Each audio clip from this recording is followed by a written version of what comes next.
You've been watching it all weekend. Parts of South Carolina still submerged after record flooding. The storm is blamed for at least 15 deaths now. And more evacuations could happen over the next 24 hours. Weijia Zhang has the latest from Columbia.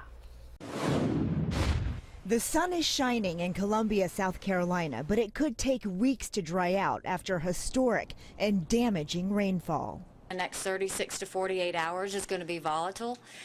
So what we'll tell you is don't let the sunshine fool you. The swollen Congaree River has flooded the area around it, and several other rivers still have not crested. Susan Woodring lost 40 feet of backyard because this bridge cracked under the weight of toppled trees. We're just really hoping that no more erodes away and that our house stays here. Well, it's tough. Will Warren and his wife own an animal clinic. He says the building was completely submerged and the water is still too high to survey the damage inside. You know, we put our heart and soul into it.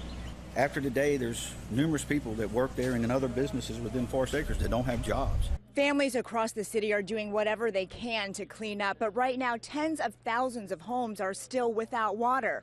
For residents who do have water, the mayor is ordering them to boil it before drinking or cooking. The University of South Carolina canceled classes for the rest of the week. More than 800 people are staying in shelters, and more evacuations could be ordered if the water starts to rise again. Weijia Zhang, CBS News, Columbia, South Carolina. Many cemeteries have been uprooted in that flooding. As you can see when you look here, there are caskets floating down the streets. It is a common sight throughout South Carolina right now. And from floating caskets to animals, like these floating fire ants here. Check this out. The band of insects was spotted braving floodwaters near Charleston. The ants apparently use their jaws, their claws, and a sticky substance on their legs to form a community life raft.